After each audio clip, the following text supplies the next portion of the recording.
Welcome to Impact Farming, where we introduce you to the people and ideas that will have a massive impact on your farming operation. Brought to you by Farm Marketer. Sit down, start the engine, and let's roll with today's show. Hello, everyone. Tracy here. Welcome back to another episode. I am so thankful to have you joining me for another fantastic conversation. But before we dive right in, a quick word from this week's sponsor.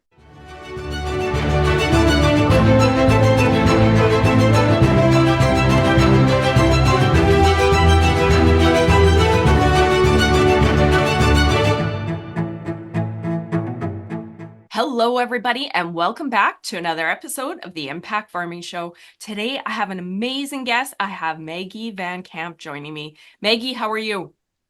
Great. How are you, Tracy? Good. I am so excited to have you on the show, and we're going to be chatting about transition planning. For those in our audience that are unfamiliar with you, I'm going to get you to share more about who you are, your background, your companies. But a quick intro, you are an entrepreneur, farmer, writer, and family business transition specialist. And today, we're going to be talking about farm succession and a communication-first approach. So I'm excited, Maggie. Transition planning is really hot on my mind, and I'm doing a strong focus this fall. So I'm really excited to hear what you have to say about this. So welcome. Thank you. Thank you for focusing on it. We need it. Yeah. We need it so much right now, and it's on everyone's mind. It's not just on yours. So it's reflecting a big need. Oh, lovely. Okay. I'm so excited for this episode. I've been waiting for it for a while. So before I just actually jump right in, why don't you just share a little bit more about your background, who you are, what you do, and then we'll go from there. First of all, I'm CEO and owner of Red Crest Farms, which is a poultry chicken meat business, transitioning that to my son. So I'm kind of in the midst of all the things right now and learning about it in a way it's very deep. My history is that we started farming in 2000, but my main career prior to that was as an agriculture journalist. And I read and wrote a lot about succession planning. I probably interviewed thousands of people over the years. And then I got hired by BDO as their National Director of Agriculture. So I did a lot of work with their business transition team. And then also started a little business called Loft 32. See, the entrepreneurial bug is in me. Started that about 6 years ago with Crystal Mackay, and she focused on public trust. And now that I'm retired from BDO and semi-retired from the farm, I'm able to work within Loft 32, and we launched a new farm succession focus called Farmers Bridge. I love it. You have such a rich and deep and long history and experience in this industry and working with this. So I'm happy you're doing that. If you look around, I mean, the newspapers are great, right? There's great writers out there. There's excellent consultants. But I heard somebody say it, and I'll ask you this. Do you think that farmers are vastly under-supported in the transition planning area? Yes. Yeah, I think so. Yes. We are like Gen Xers, I would say, are the first generation, and maybe late baby boomers, but this is the first generation that actually needed a plan. Prior to that, it was, here's the will and here's the checkbook, son. Good luck. People died earlier, right? The average age of farmers now are 56 and getting older. And this time we actually need a plan, and our businesses are so much bigger, more complex, more valuable. It's just a really important time, and we can leverage that. Man, is that powerful for the industry. I'm looking forward to it because of that. Yeah. Yeah. I love it too. And I've been multiple generations down in a farm family, and I've seen my grandparents, how they didn't transition plan and what happened there. You see the next generation.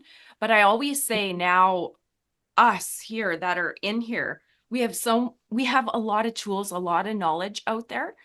And I think it's on us to do better, right? Like you said, complicated businesses, so much wealth has to transfer. So Yeah, the yeah. 40%, when that RBC report came out, Farmers Wanted, that said 40% of farmers were going to retire by 2033, I Wow. nearly fell off my chair. I was like, I knew it was imminent. Yeah. I think Elaine phrased that it was a tsunami coming. I just didn't actually, I couldn't fathom the idea of that. And I think the estimate was 110,000 acres are at risk. Wow. That's a lot of wheat. That's a lot of feeding people. So we really need to be able to get this right, ensure that Canadian farmers still are run by families. Yeah, I love it. I think that's why I'm kind of going into more of a focus too, because you're looking, it's like, hey, wait a minute, we got to do something about this. So, okay, perfect. You titled a paper, printed it off. I've been reading it, and it was fantastic. You titled it Farm Succession, a Communication First Approach. And then I noted one of your quotes in here, and I wrote it down because I thought it was very clever. Successful succession requires flipping the priorities on transition planning to have better communication skills as a foundation. So Yeah. I haven't talked to you ahead of this episode. I've read your paper. You're putting a focus Mhm. on communication. I know your background. What I am wondering is, have you seen too much focus on technical in the past and not enough support for getting the conversation? What was the hot burning desire behind this paper and your work? That's what I'm curious to hear. At one point, I actually went through all the articles that I had written about families who were successful at succeeding farms and, their wins and losses, what they did, what they wish they had done, and summarized it into categories. And one of the categories was communication, of course. That was consistent. But then when I reread it, and this is actually after I worked for the accounting firm, this became very obvious to me. It wasn't the actual technical parts that were the problem. Most succession problems are caused by communication problems. I would say 99% of somewhere along the line it broke down. So how come we aren't doing that first? How come we aren't learning how to communicate about business as a family first? And we need to do that better. And not only will it help succession, this is going to help your business and your family going forward. Yeah, I love it. I'm on a bit of a hot tangent. I know a lot of farm families, and you look and you see and you experience and you go, I can see what the problem is. They're not starting because they don't know how to talk about it. They don't know the Yes. questions to ask. They don't have the answers as the founders. So then they're scared, ashamed, embarrassed, and then they put off the conversation because they don't want to look silly. The kids don't want to be pushy. I'm like, this is all communication. So when I seen this, I'm like, yes, Maggie, let's talk about it. You nailed it. Yeah. And as a parent going through it, it's so interesting. I have to stop myself from giving the answers, instead ask the questions. I kept asking questions, maybe give a little bit of information, but I don't need to get that solved right away. And I can't tell you how many, I would say 90% of the calls I get, people want to know what to do for the tax problem. And I'm like, no, there's so much more you need to set up before you can get there. It's really important. But if you don't get the other parts right, your tax solution isn't going to match what you really need. Oh, clever, clever. Yes. You see that? Yes. Yeah. Oh, I see it. I've experienced it. I've had I try and be confidential to my family, but I don't think there's anybody in this audience who isn't going through it or who doesn't know the neighbor whose family broke apart because of succession planning. I mean, this is a common story, right? But I've had it happen in my family. I've lost aunts, uncles, cousins, family I don't know because of this subject. And you can just see it's a communication problem. It totally is. What's really interesting is the vulnerability of even if you aren't going to succeed to the next generation, if your succession plan is to sell, which is absolutely all right to do, like that's very common. That's just absolutely fine to do that. But if you don't communicate to your family about this, man, that causes just as many problems. Tracy, you've probably been at auction sales where somebody's crying. It, they didn't even know it was coming, right? So part of good change management is being able to inform and ask and get buy-in, and that all takes communication. It's really powerful.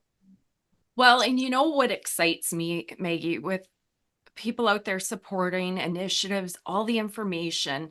And I think we're in a different generation now. I look back, and I've said this before on the show. I look at my grandpa, okay? He was that generation. I mean, he's been passed away for years. He'd be, what, 90 plus if he was still alive.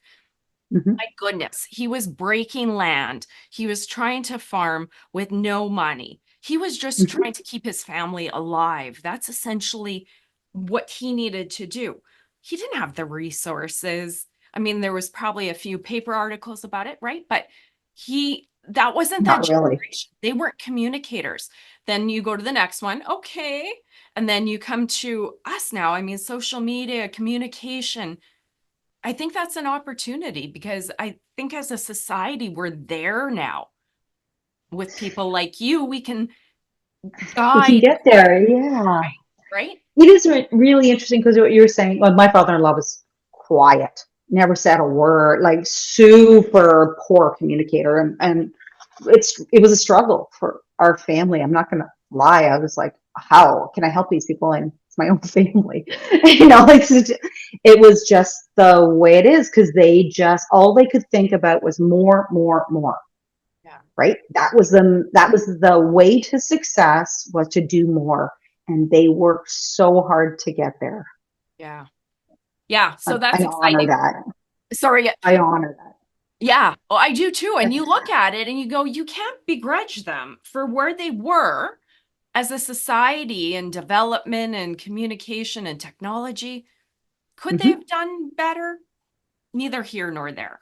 But I think It doesn't matter. It doesn't matter. Yeah. I mean, the coulda, woulda, shoulda doesn't matter, but I think we're there, right? I think we're there. Yeah. So anyways, I could go down about 100 million little rabbit trails with you. And I think they are important to have those open, vulnerable conversations, right? Yeah, within structures. I think that's one of the problems. We're new at this. So as an industry, I think that's going to be one of the gifts of the next generation. You talked about being excited about that. I recently heard a podcast, not yours, but another one. And it was an interview with, I'm not going to say who it was, a rental car business. Okay. And the son was talking about that governance structure and how to communicate was the gift that he was able to bring to his family's business. Nice. That, this push against formality is fine. We has to match the farm business, right? It's got to match it, where you're at. Yeah. But this idea, this younger generation we're going to make collaborative decisions. That's one of the most empowering things we can do for the future, actually. Like that is one of the skill sets they're going to need. Yeah, nice. Okay, so I think that leads perfectly into your 3 phases of transition planning.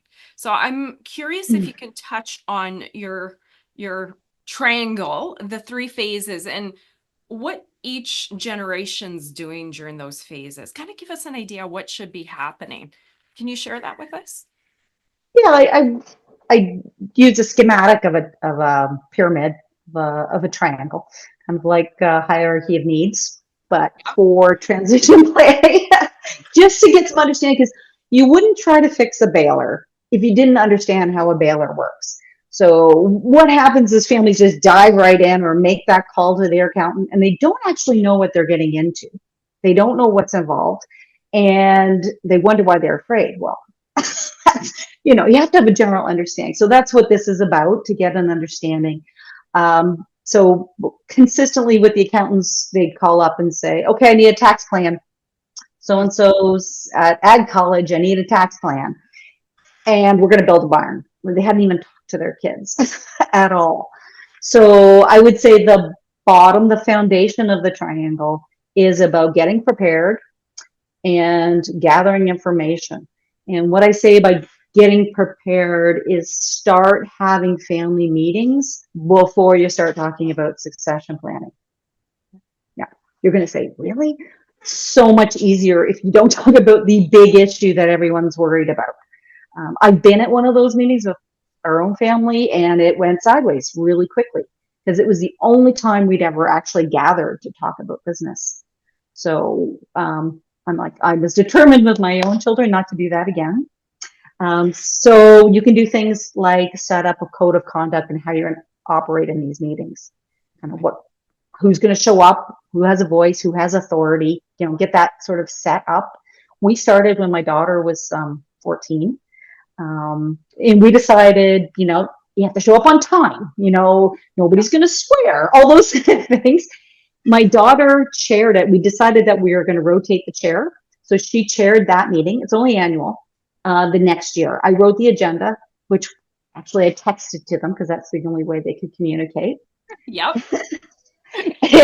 And we had this meeting, and every year somebody, and then her older brothers really wanted to chair it when she got to chair it. So, things like that, set that preparation up, start gathering information. Like FCC does a really good job with their programming, and they'll send someone in, one of their business specialists, to figure out write down who's who, what is their real name, what's their nickname, where do they live, and maybe if you want, what I did with mine is I wrote down how much money I'd given them each. So they went to school, so I said, $20,000 a year times 5 years. That's 5 years for one of them.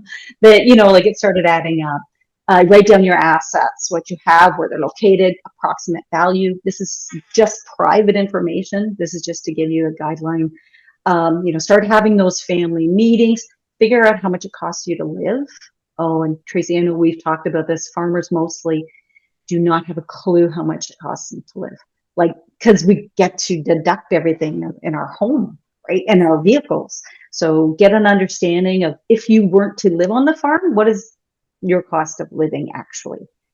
FCC has a really easy, great living budget on their website. Go there. So those kind of things, you can meet with your family and actually start maybe the succession process by sharing the family farm history. Very powerful tool. Most succession planners do that. Or you can start maybe writing the family farm history. I'm going to tell you a little project I got on the go around that because it's pretty exciting. You can get the family together, extended family together, and try to get an aligned goal based on their core values around the family farm. So what do you want to proceed like? What would the successor need to do to become successful? Those are kind of the prep tools. It sounds like a lot, and you shouldn't try to do it in 2 months. That's a timed event. Can you hear me okay? Oh, yeah. Yeah. I'm listening intently. Cool. And then the next part of the triangle, the next part up, is where you start doing the planning and agreements section. And this sounds really easy, that's where I get a succession plan. But actually, a succession plan is like the shift of ownership plan. So the shareholder agreement and the wills and all of that, tax planning, that's at the very top of the triangle. In the middle are all the agreements to help you get there. And that I've learned is probably the most powerful part of this, and we don't even talk about it. So it's things, like writing down a timeline where you want to be as I retire, or as you retire, so this is what I want to do in the next 10 years and why. It's things like a mentoring plan. Now that sounds a lot easier than it is. I let my son drive it. I said, what do you think you need to learn? And he wrote down his own mentoring plan, and then we worked together to make that happen. It's like things like roles and responsibilities and defining that. Who's doing what, when, who's responsible for it. It's things like compensation. It's things like housing. What if they're going to live at home? What is that worth, and how's everyone going to behave?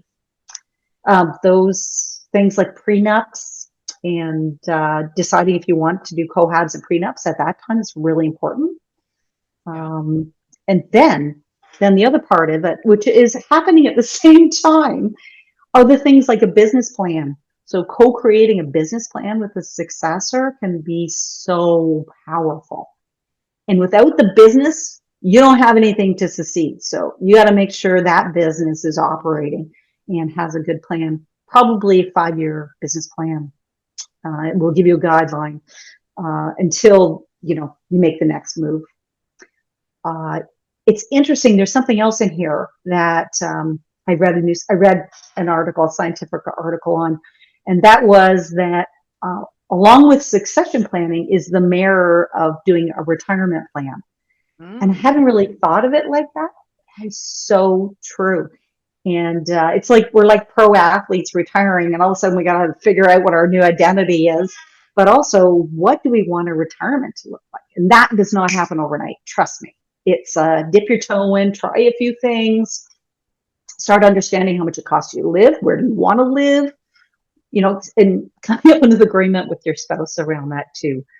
And then finally is to think about estate planning in there. So that's another additional. So this is chunky. Like this is a lot of work to do in here. And people sort of jump over that part to get to the execution of the shareholders agreement, to the wills and all those things. But that's just execution at the top. And the power is in co-creating all these agreements with the successors and with your spouse and with your family. And that's very, very powerful for everyone. Wow. There is a lot in there. I know it sounds intimidating. Not everybody's going to need all that. Right. Right. So we figured out a training part. That was not the end, that didn't take forever, but we really, had a compensation plan already figured out. The hardest part of that I'm learning is, and in every agreement, Tracy, you know this, everybody's in business knows this, the part of an agreement and a plan is to figure out the exit. And that is the hardest to do with your own family, because you're actually saying, okay, if this doesn't work out, what is going to cause it to not work out? And what's going to happen? Like, is it 60 days? Those kind of things are very, very difficult to get to and think about. But if you don't do it when you're happy, it's going to be a heck of a lot worse if you try to do it when something does happen. Yeah. Wow. I have a question. Can I jump in here? Please do. And I'll be really vulnerable. My personality, I like to know what I'm talking about. So I'm going to pretend I have kids. Okay. I'm going to pretend that, of course, I clearly want the farm to continue on. I think it's a great opportunity. There's income there. But to me, my concern, I always want to know what I'm talking about before I get into it. And I could almost see, I'm feeling it right now. So other farm founders are like, well, I don't know what to say. I don't know what to do. I don't want to bring in the kids and open up a can of worms. So here's my question, that bottom part. Let's assume that I'm leading this. Can I just start exploring that as the farm founder myself? Because listening, I would have the fear. You know what I mean? And you have children. Yeah. So can you imagine saying, okay, kids, let's sit down and we're going to talk about this. And you've opened the can up before you know where the can's going. So I would feel very uncomfortable, and I would want to do that stage on my own, knowing, okay, one wants to farm and the others have no interest. I kind of know where it's going. Can I get organized and then bring in the kids? Absolutely. Okay. I mean, in fact, you should. Yeah. Definitely you should. I think they're a lot brighter than we actually give them credit for as teenagers. I was shocked when I asked them, for example, and we didn't do this is over 5 years. They had no intention of farming, really. They were 16, they were 13, 18, and 19. Like they didn't know where they were going. They were really just concerned, about the next day. And so I asked them, so what do you think it would take to be a successor of the farm? Like, let's talk about that. Can we come up with a plan? What would that look like?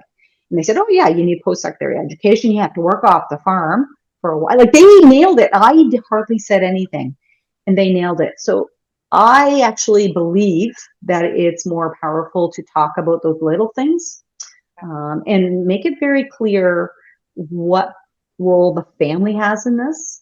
Because what you're talking about is digging into sort of making a business plan. Who is at that meeting, right? Yeah. Well, it shouldn't be your sister. My daughter's now a teacher. Okay. Should she have a voice in and a vote on what the business plan is going to look like? She actually doesn't know the business that well. She knows it. She's read the annual report. Would she be able to give a little information that we can use on it, or some perspective? Yes. Does she have a vote on what that business plan is going to be? No, because she's not operating the farm. Like, she's not the business operators, right? Okay. I could just Get see, it? and I get it. And I feel that too. And I mean, I guess organizing a little bit, being prepared and starting young, that's clever, where they're too invested and maybe I don't know. No, I don't think. Well, I don't know if you have to start a succession plan. Like, that's way beyond a 13-year-old to understand. Right. But I think, your first meetings, you can talk about maybe what's in your will right now, to Yeah. make sure that they know they're secure, whatever they need. You maybe decide who's having Christmas, where the Christmas is going to be this year. You inform them around, like, family topics. Okay. First, get that kind of, Yeah. because I mean, how many times do you wait for a family to decide something for Christmas, and that's sort of communicated through the back door? Or I would communicate through my son to his girlfriend, and he said, no, you have to talk directly to her mom. I'm like, of course I do. Like, we have to learn how to do those things as well. Okay. That helps clarify it a little bit. I think Okay. even I was feeling that. I mean, I want to have a plan. I don't want the kids to sit down. Well, no, you know what? I don't want to farm, but I want like a third of the land. And then all of a sudden you have a chaos. That's what I'm getting at. Like, how do farmers set themselves up without opening that can of worms and knowing how to direct it? Yeah, I mean, it helps to have a third party there if you're going to start diving into succession plan. First of all, you set up a code of conduct on how everyone's going to behave before you start in this huge important topic. You maybe have an understanding of the core values of everybody. So one way to do that is to get everybody to write down 4 words that describe what the farm means to them. Put it all together, and you're going to get something really powerful there. And the other thing is to align what you want to get out of the succession plan. And I believe that should be led by the exiting generation. I think that's something that they, as leaders of the business, should say, okay, we want to do succession planning. This is what we'd like out of it. And it calms everybody down. That leadership in it is really important. I like that. And I apologize. I'm being a little bit 101, but I could feel that inside me as you were saying that. I'm like, I can't help but wonder how many farm founders would feel that. So really, at the end of the day, I'm the farm founder. I'm going to do better for my family and the next generations. I call somebody up that's in a position like you, and I say, I want to do this. I really don't know what to do. And then I would start working with you, right? And you'd be like, Tracy, think about this. Tracy and Anthony, think about this. And that's like, okay, this is kind of how we want it. And then that's where I would feel comfortable. And then you bring in the kids. Yeah. It's very difficult to do it as a do it yourself project. Yeah. It has been done. And I think if the farmers don't care about it, it's never going to get done. Then nobody's going to care about it more than the farmers. I think Patty Duran says that, like, you got to really want to do it, right? Yeah. So caring about it, and then getting an outside party to sort of chair those meetings and keep the ball rolling is really important. Elaine Fraze calls it getting stuck, and she's right. That's what happens. People get stuck because they just haven't gotten to the next phase, right? Or they don't. Subconsciously, they want to avoid some maybe difficult conversations, right? So I could see I'm in this and I have an awareness of how the process works to an extent. And I could see myself going, ooh, I'd feel uncomfortable here and there. So I can't help but relate with farmers that go, oh, where do I even start? Right? Pick up the phone, Mhm. walk it through, right? Well, and have someone there to guide you through it. It's okay if you need to do that. That's for sure. We, as a family, we actually hired someone for the first part of it to get us going. And I'm immersed in this. Like Yeah. I love this stuff and I know it, but it really helped to have the third party there, Yeah. especially for us at that time frame. It was like it's a time that can be loaded with landmines. Like you really you know that and you're in it and it's in your head, right? So to get the ball rolling really helped to have a third party. You know what I did hear something really interesting. Danielle Wildfung said this, that when you're trying, if you don't agree, which is going to happen, this is a compromise of two generations, basically, two generations' dreams Yes. compromise. That's what succession planning really is. And if you bring in a third party just to sit there and be present, they actually don't have to say much. They just have to ask questions and keep the ball rolling. And all of a sudden, their people behave better because Yeah. there's a third person there that's not related, not immersed in the situation. Well, it's funny. And I see both worlds, the workplace and then farm family business. And the Yes. workplace that's very structured, you're on your best behavior because they're colleagues and bosses. You wouldn't dare Mhm. yell, right? But family, we have baggage, we have behaviors, and all of that history and dynamics that we have as a family, good and bad, could be explosive when it comes to Mhm. a topic like this. So you bring in somebody and then we're all on good behavior and they go, not that we're all a bunch of animals, but it's family, right? It's tension, it's baggage. I'm just naming it. It's true.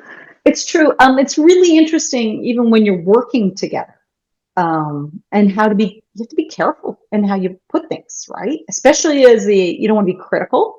You want to don't want to be. You have to ask a lot of questions. Like just keep asking questions, and if you can go into those conversations about succession, understand the other person's why.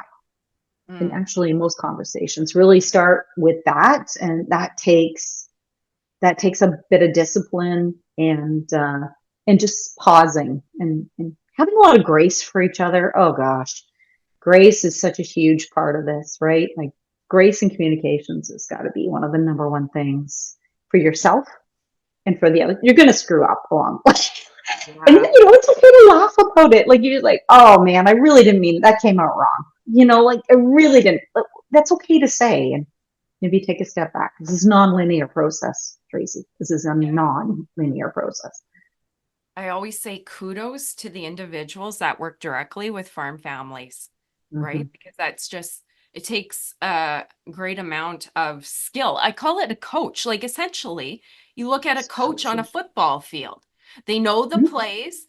They're there to lead and direct and bring out the best in the players and get everybody to an end goal, right? Where we transition the farm. And really, when we look at people like yourself, all the other individuals that work directly with farm families, I see it as a coach just to Yeah, make, that's a good way to put it. Elaine Frace calls herself a coach. yeah, And I don't think we have enough people. We don't have enough coaches right. in the field right now to Yeah. get this done in the next 10 years. I'm a little concerned about that. I'm a little concerned that I mean, all the succession planners right now are very, very busy. Yeah. So that's how we know that things are happening, right? We know that this is good. We want them to be busy, but they're really busy right now. The other thing that's happening, which is interesting, is litigation. Estate litigation is increasing on Mhm. farms. What does that And mean? I mean, after a farm estate is settled, Yeah, there's more litigation around it.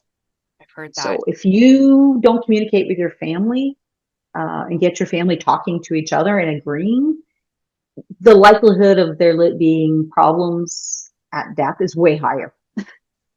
That's crazy. Yeah. Mhm. So I'm just going to expand on that because I think I know what you mean, but it's important our audience knows this. So I pass away, we assume my husband passes away, our kids are Mhm. left. Our will, whoever's left last, our will says this. Mhm. If somebody of our children is unhappy with what the will says, they can fight it. That's what that They, means, right? they can contest it.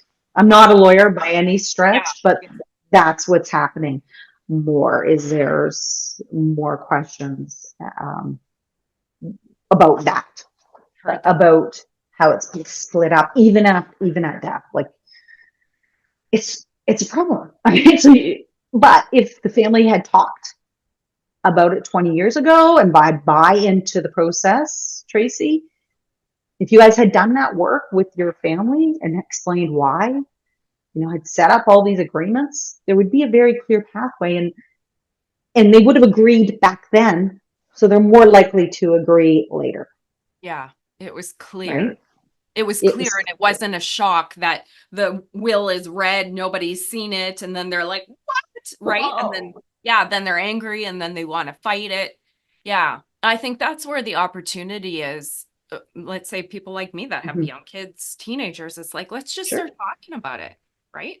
So that it's Yeah. just second nature. Yeah. Yeah, And like, so it's not as much of a big deal. Like, yeah, just make it more normalize the conversations. I think that's really important. Even if you don't have a successor, having a conversation and some transparency with your family is really important as well. Just don't, tromp down to the end of the lane and throw a sign on it. There's such an emotional connection to our farms, and there should be. This is an amazing, empowering thing for us as an industry that we are connected to the family farm so deeply. agree. Mm. Okay. It's emotional. It can It be is. emotional. It is. You Hmm. know what? I actually didn't grow up on a farm. I grew up going Hmm. out to my grandparents' farm, loved it, Yep. said I was going to be a farmer, met my husband very young. He grew up on a farm. We started our farm together. I haven't even been farming all my life. I'm attached. I hate to say it. They Oh. say you don't get attached to your possessions. I'm attached to my land. I love it.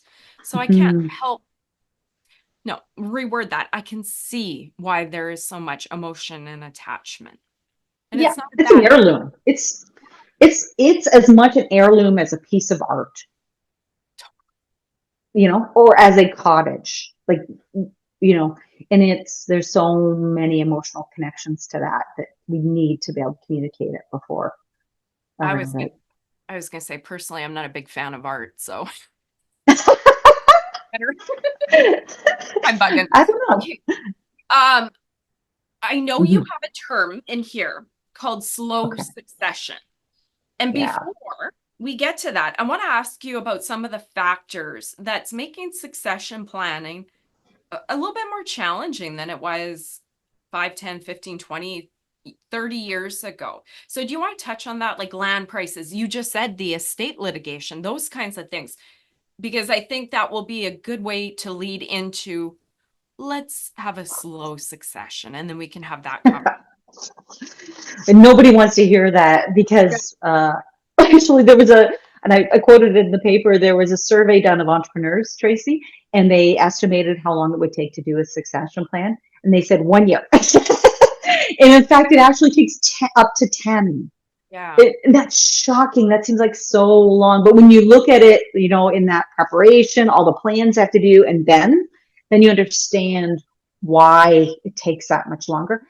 But I put it out there that there's so much power in the process of doing that we should slow down and really think about how to do that better. And also, I'm not going to give bad tax advice, but I am going to give somebody a warning. If you want to change hands and use all the tax rules in a strategic way, it can take 3 to 5 years to make sure that is done. Clever. Thank you. Okay, so to make sure that's accepted by the CRA, make sure that it's properly done, it can take 3 to 5 years. So add that on top. That's why it takes a little longer than 1 year, much longer than 1 year. And you were asking about today, and I often have thought about this. about today and what we're dealing with our farms and why it is more complex. Of course, the age I already mentioned, right? We have our farms by their nature are more specialized and more technology. That takes training. That takes a longer, deeper knowledge base to not mess it up. Plus, we're carrying way more debt, and the risk on the large farms is way, way higher. So if my son screws up, he's like, this. Please don't say it out loud. But if he screws up, we lose. It's very difficult for our farm to absorb on one flock, right? And we have almost 6 flocks a year. Whereas a grain farm, if you screw up on a grain farm, you've got one chance like that season to get it right. So it's a lot of pressure, and it should be done incrementally, so there's trust built. Does that make sense? Yes. So the farms are more complex. There's more technology. Socially, we've changed. So it used to be that the oldest son got the farm, and that was just the way it was. And now we get this sort of broader choice of succession people, and they, non-gender bias, but also, this understanding that everyone has to buy in because everyone has a voice now. And that's really important to the process. We used to kind of just say, well, they're gone. Everybody, should have an understanding of what's going on and be informed. Let's see what else can I talk about the farms today, because I do think it's a different world. Like the value, the farm market value relative to farm income is getting broader and broader apart. So that is widening, and that is making it more difficult to succeed assets from the farm, the ownership of the farm, to the next generation in a way that, like, they can't buy out their siblings, for example. Right. It makes it really difficult to buy out the exiting generation. So we need to come up with more creative solutions on how to do that. And that's more complex. Well, exactly, with land prices. And then if you have to buy out siblings at market value and where cash prices are on commodity, it doesn't make sense. It's like, I can't afford. I mean, there's so many scenarios and we won't go down the rabbit trail, but it is complicated now. Yeah, it takes even more communication though. This is why it's so important. Yes. Because it has to be fair, and fair, is that everyone's successful. But the parents have to articulate that to their children, that they know they want all their children to be successful. To them, that's fair. And whether it's equal dollar-wise, then maybe it's not. But you can't not communicate how important the farm legacy is and get everyone to buy into that and expect them to accept it's not equal. You have to be able to articulate that and get buy-in before they'll go along with it. Yeah. Okay. Thanks for touching on those, because I think it's important. I look at what my grandpa had in mind, and then here, like, no, totally different world, right? And I'm sure businesses are, like, our structures are more complex. Yeah. Also, I mean, more of us are incorporated, so then that allows for some more creative solutions on the execution part of it, right, on the top of the pyramid. And we have more employees, right, which I'm sure you're doing some podcasts on that, on HR issues. But it's important that we do a good job with our successors to make sure that they become leaders of the staff as well, because the staff are impacted by this. Right. Yeah. Mm-hmm. People don't need. I actually asked that before I start working with people, how many people are impacted by your succession? And they think of themselves and their kid, but actually they started adding it up, and it's a lot of people are impacted by this. Well, Maggie, I was thinking about something. You know how I said I'm focused on this. It's important. We hear the stats, how much has to transfer. And then whatever I was doing, walking, I was thinking, I said, exactly like you just said, it's not just the farm family. Like, not to make everybody feel a lot of pressure here, but we need farms to transition so we can continue to feed the world. And if you think about it, if the spiral effect. I don't know what to call it, but if one farm doesn't go to the next generation, and let's say then it gets sold off, and there's nothing wrong with big corporate farms that buy up 100, 200,000. That's their jam. It's going to happen. But you look at the impact. If you don't plan, it doesn't go well, and your land has to be sold off. Okay, so employees will get laid off. There's jobs, there's families that are impacted. And then let's say those people leave the community, communities get smaller. It's a bit of a very, very tricky ripple effect. And coming up, Ripple effect. yeah, we need to do this well as an industry to It keep can. the Yeah. train tugging. And oh, sorry, Yeah. I had to say one other thing that I was thinking about in there. I said it's almost in the best interest of companies to get behind this too, like the fertilizer companies. Because look at this. I mean, the acres have to be seeded, but that's going to be less customers. Like, it is just such an impact. If we don't transition well, what happens? Okay, so actually, it's interesting, and I really think that we can do a better job in our ag businesses right now, the suppliers to farms, because that is the most vulnerable time for that relationship with their clients. So during transition and succession is the likely time that the farmers are going to change their suppliers. They're going to change their professionals. This is the time that that relationship is actually most vulnerable. And yet very few businesses, what happens is they just leave it up to random advice from these advisors, which it's just random. It's not even necessarily based in reality or science or anything. And so they're giving off-cuff advice that they heard at the coffee shop. You know, we need a consistent message for Canadian agriculture from agribusiness, from farmers, from consultants, from government. Like, we need a consistent way to do this, and we could do, I think, a lot stronger work if farmers heard those consistent messagings. Yeah. Anyways, rabbit trail. Yep. I'll bring us back. Okay. Okay. Talking about the slow transition. So there's going to be the young generation in the audience going, what? I'm ready to take over the world, take over the farm. I was that person, right? I'm a business person. I grew this media company. You're young, you're eager. That's the cycle of life. You have the founders with their fears, concerns, hopes, dreams. Let's talk about why a slow transition is good, needed for both generations. All right. So I want to put a caveat to slow transition. It doesn't mean 25 years. You need to have clear guidelines. This is when we're starting. 5 years down the road, we're going to do this. That's what I mean by slow succession, not next week you're going to take over. So and that has to be clearly communicated and decided together. So just to put a caveat on that, please do it together and communicate around it. But the slower, there's power in that process. And I think that's what I saw with all the farms. When I added them all up, I went, what's the secret sauce in here? What's going on?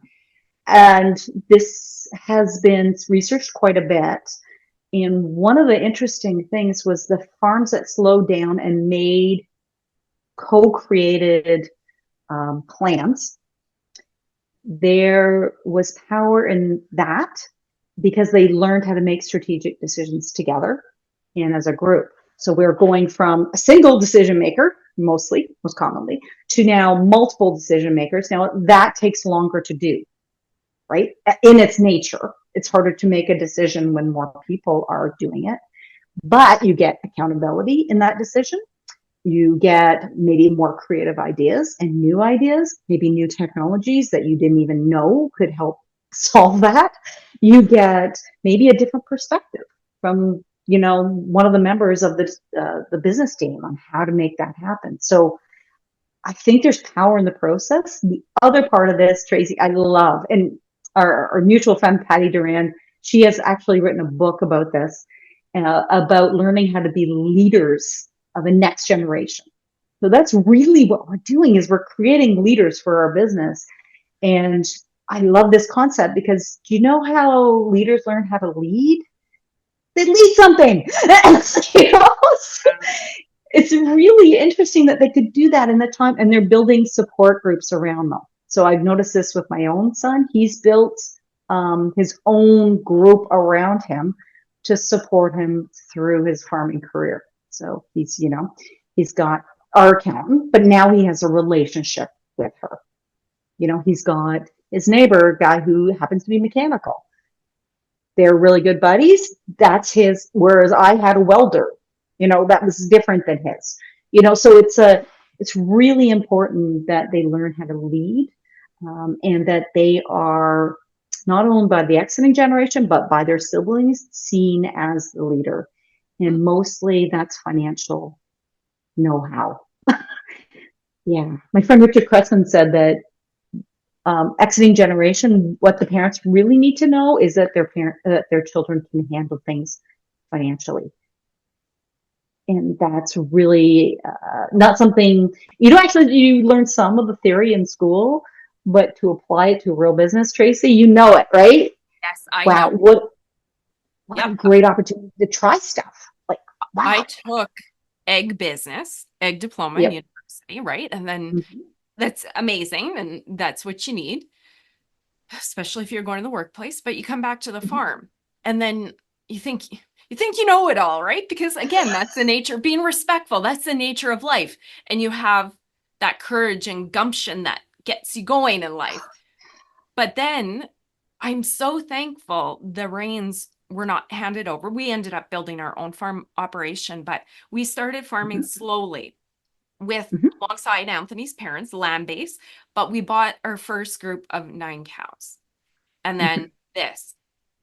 And my goodness, what a great way to start, because you're young, you really want it all right now, but you don't know what that means, and it's scary. So when you make a mistake on a group of 9 cows, or you buy 50 feeder heifers and the grass was terrible and the market crashed, learning those mistakes over a period of time and getting to know cash flow is crucial.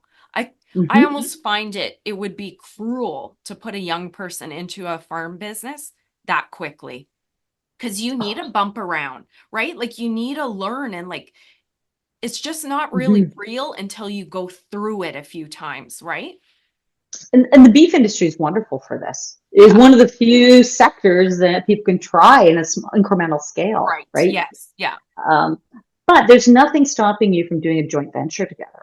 So if you want to rent a quarter and rent the equipment from your dad and mom, go set that joint venture up and let them fail at it. Like let them feel the full implications or win of their decisions, right? Really interesting. For us, we did a really interesting thing around compensation. And it was my son's suggestion. He was like, I'd like to do commission. So we just, on profit, on net profit, he does a commission base. So it's more like the real thing, right? Yes. If you can build in some of that stuff, it can be really, and in the older generation builds trust, but the younger generation, as you mentioned, starts to learn how to trust ourselves a little bit, and become leaders, and be able to, nothing teaches like a little bit of hard knocks, right? Yeah, just a little bit. A little bit. Don't knock me down too hard, please. Staying positive is super important, and I, as an exiting generation, I mean, it's so hard not to be critical about that. Like when you were saying cocky, because they know everything, and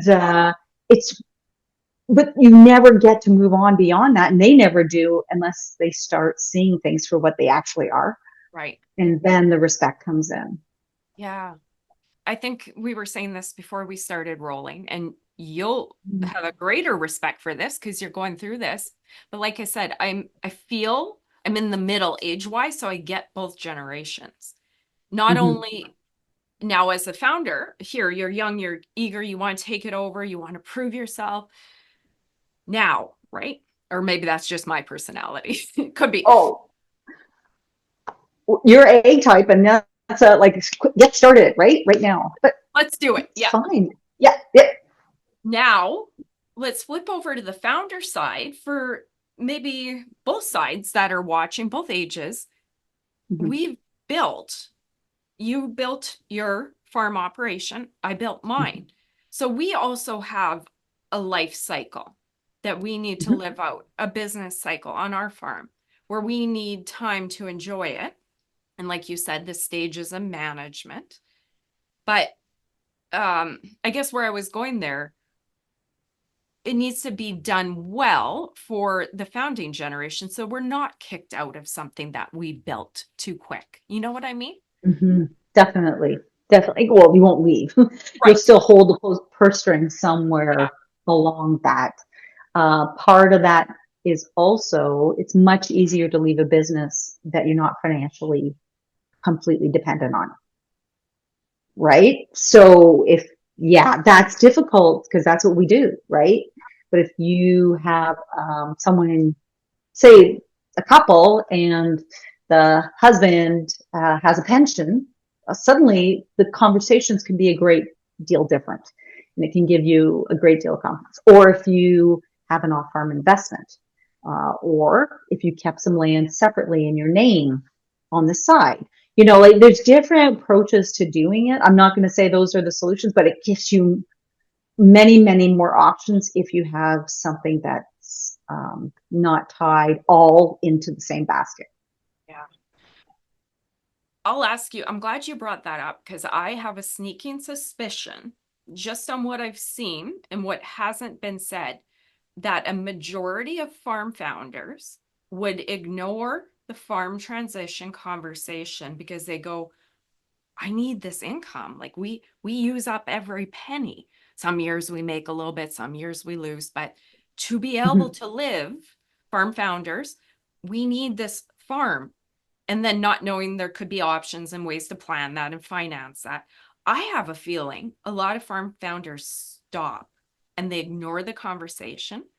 I'm guessing because they're uncomfortable, embarrassed, shy. They don't want to say, well, we don't make 100,000 profit a year. We can't have Do this this. conversation. And then I have a feeling that's why a lot of kids get shut down and there's no communication. Have you ever seen that? Am I just stabbing in the No, dark? no, you're right. Absolutely. Part of it is understanding. Yeah. And that means for both generations. So you have to be transparent, which can be difficult. Yep. But knowing your net farm income, I would start with that. Yeah. Actually, for 5 years, I say like just write it down. Like 2023, this was our net farm income 20, so that everyone understands, um, not just you, Yeah. because that's a number that's not going to go anywhere. And so the other part is, should the next generation be responsible to make some more income for the farm? Mm. Yes, because now you got another person. They should be responsible. Dick Whitman, who is from Idaho, he's a farmer. You know, you probably interviewed him. Great guy. And he always says that the next generation has to bring 25% more net farm income in. Oh, And I'm hey, like, clever. wow, that's significant. Yeah. But it puts the challenge and it like allows you to do something like a joint venture on a separate expansion, right? And it shouldn't be driven from the exiting generation. That has to be driven from the next generation, I like that. right? Think about it. I don't know if 25% is the right number for your farm. I have no idea. Every farm's different. But I always think that's a good idea. It's just the mentality of what additional can you bring to this farm? I think that's more powerful. I like this. And I'm bringing you down a few little rabbit trails here and there because I think, and maybe I'm slow, maybe I'm the slow one. Oh no, you're trying to keep up to Tracy. But in this world, when you're young, I didn't Mhm. fully understand financials, costs, income, Right. right? So then you're coming back and you have weird expectations. And I guess why I'm bringing out these weird little scenarios and naming it is because the knowledge needs to get out there to the younger kids and also to the founders that these are income numbers. It's not a reflection of whether you're good or bad. It's driven by the market for the most part, unless you spend too much. But I think I see a lot of those things stopping people, those numbers and conversations where people are embarrassed. And if we want to transition farms, we got to talk about these things. Yeah. And that's one of the advisors that you could bring in as someone to do a farm financial analysis. Okay. Look at that. It makes complete sense to look at your numbers and go, okay, well, this is what I see. This is an area that you could work on. And, as a family, you're going to plan for this. This is where you maybe would be an area to expand. This is, to look at your numbers over a given time frame and say, wow. The next generation tends to have sharp pencils. They tend to see things a little differently, right? They'll see the hay barn that's full of straw, which is at our place. I always thought in my head, I want to keep at least one barn full of bedding in the old barn. That was my, and he's like, why do we still have this? Like, why are you not selling this? We're using shavings now. And I'm like, good question. You should sell that, so they see things that you don't necessarily, you just get used to over the years. Yeah. And I think they do that. They see opportunities differently, right? They see cost savings differently. And I forgot to tell, I heard, little bird told me that FCC is going to be launching a new training program for finances. Ooh, excellent. Yeah, so that's going to be exciting. BDO was helping them develop it. Yeah. So when I was working there, and I heard that that's going to come out fairly short order. So I'm excited about that because that's perfect financial training for our next generation, particularly after they graduate from ag college. They're excited, they have some knowledge, then they are doing the task part of transition part, maybe learning the management part, but they haven't actually applied the financials. And so now they're 32 and all of a sudden they're like, ooh, I forget. Ooh, so that's I think going to be a really good, easy online learning process for young farmers. I'm looking forward to that coming out. I love it. I'm picking your brain, Maggie, because you have so much firsthand experience with your own farm, with your own transition, with all your writing, all the work you've done, all the consulting. You're just a wealth of information. And when I heard you talking about communication, I'm like, that's key. So forgive me for just picking your brain here in a million different ways. I want all your knowledge, all the knowledge give to our audience. Okay. Picking the brains always kind of scares me. It sounds like a crow's going to come and start. Yeah, you're right. That is an odd expression. No, that's good. The 3 stages of rural transition. We talked about it. What are the stages? You actually have names for those stages, right? Yeah. And it's a generalization, but generally farms go from labor tasks. Yeah. Like, new next generation, they go from that and they move into management and taking on the management responsibility, probably of various components of it. Maybe one component of it one time, expanding that way.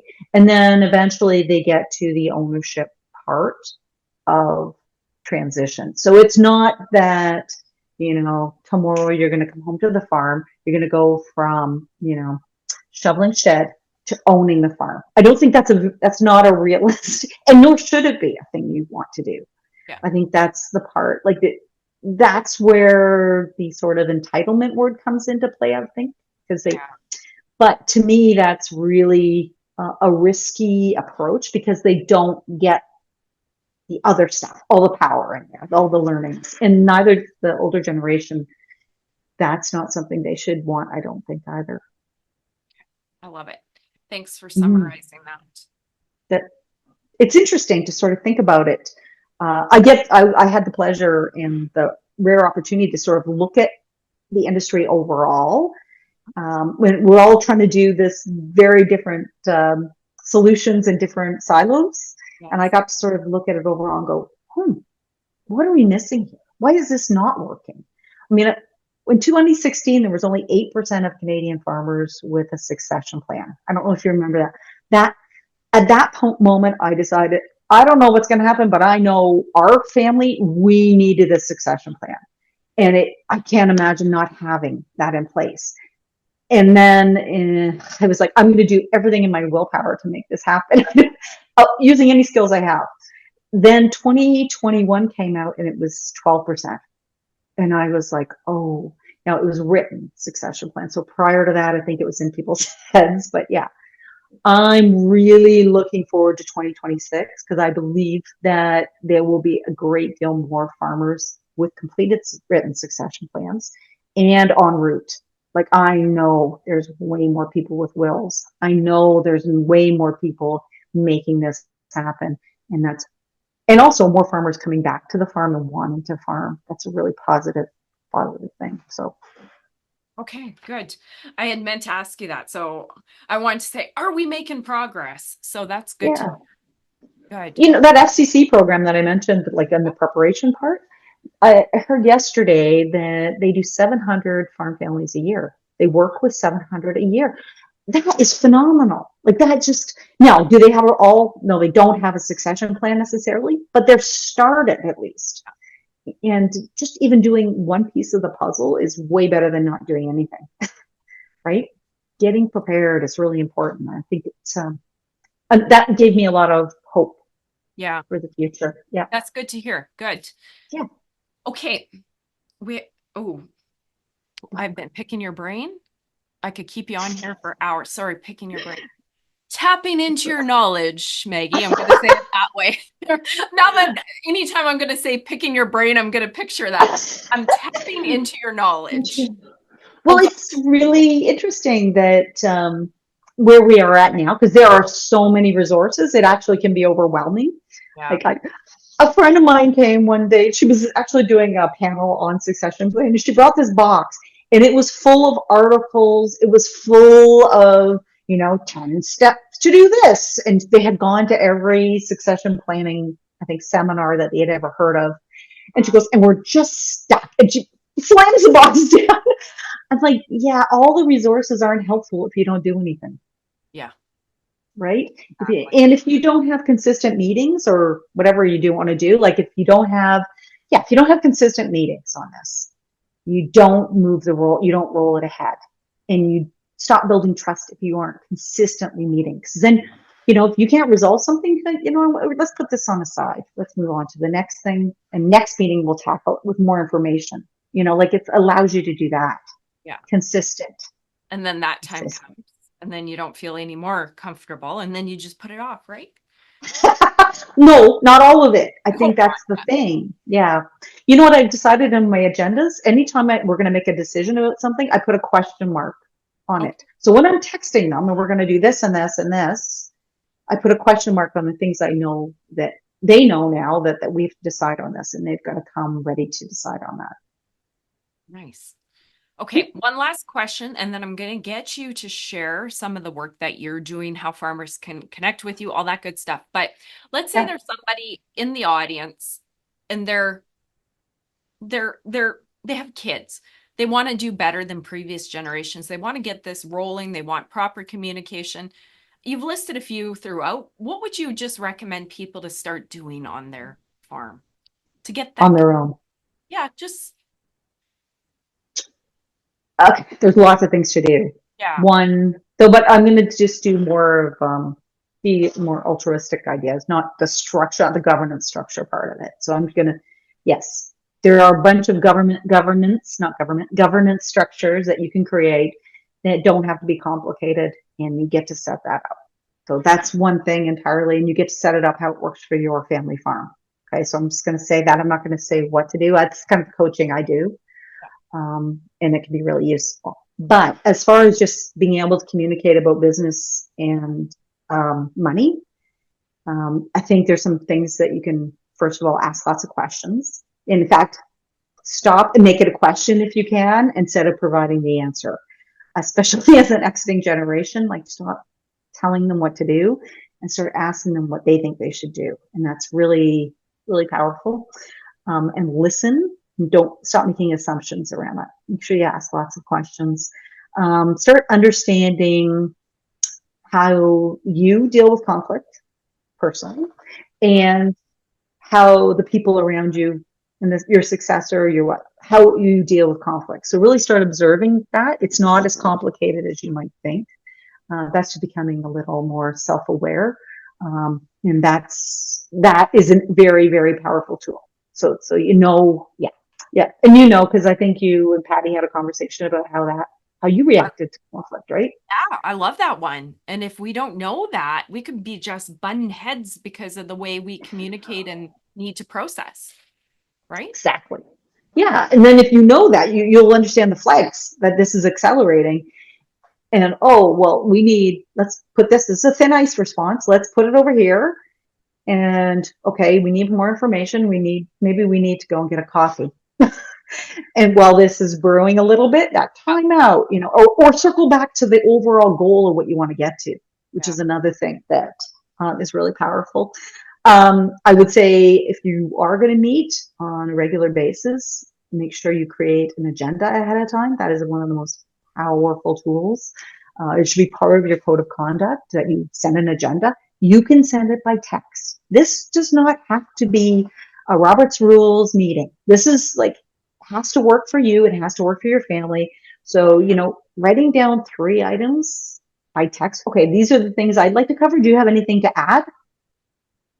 Very powerful way to meet. Very, very powerful way to meet. And I use, as I said, the question mark on the ones that need to be decided.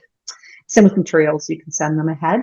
So don't lay them on if you're having a big meeting about a financial meeting, a cash flow meeting, maybe it's a little too late to send last year's annual report. They should have had that gone away.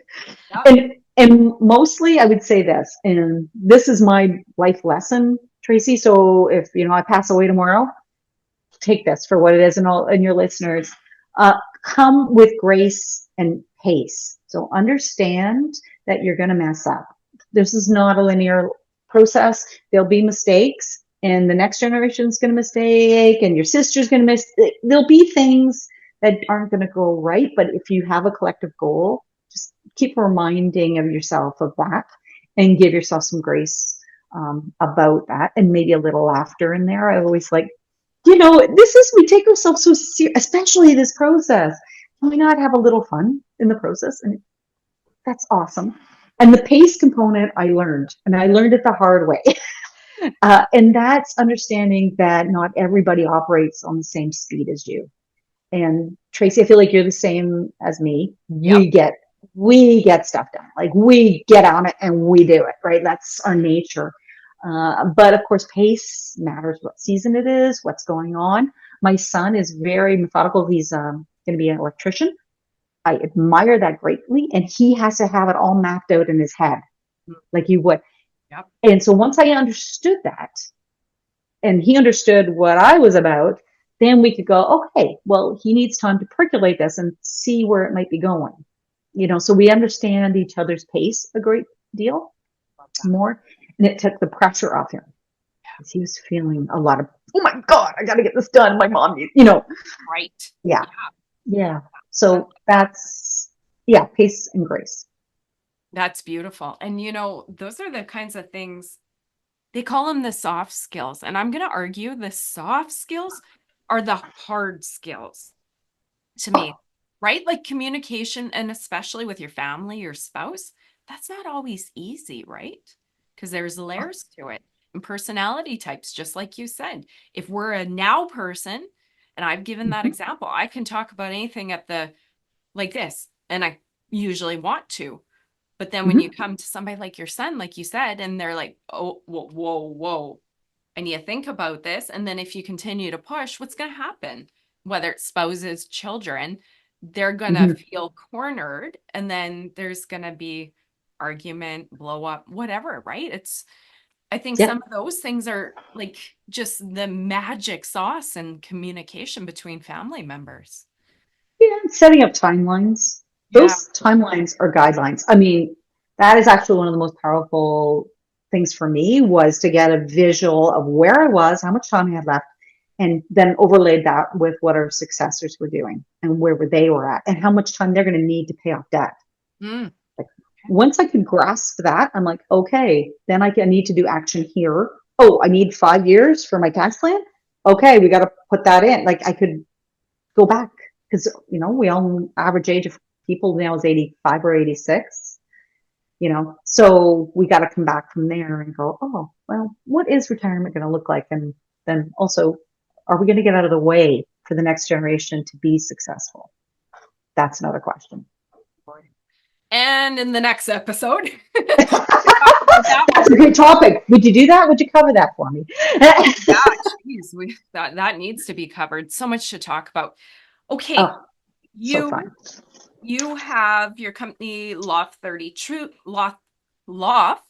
tongue twister, 32, but you also have Farmers Bridge, and then you have a project you're working on. So can you touch on those and share information?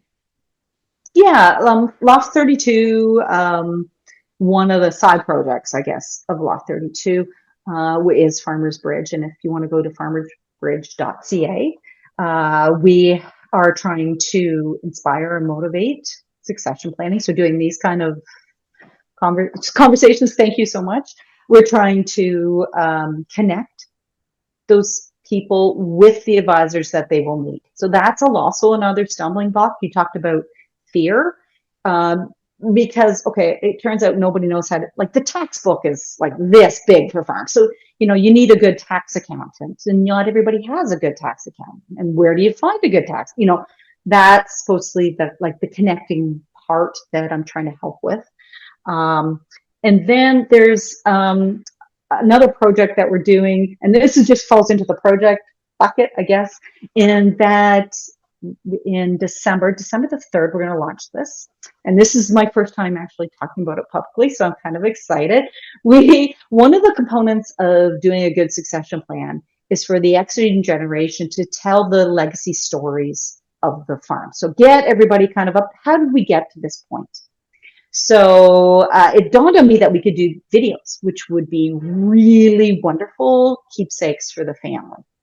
Like, I would pay millions of dollars to have one of my husband talking about how we got on the farm and why.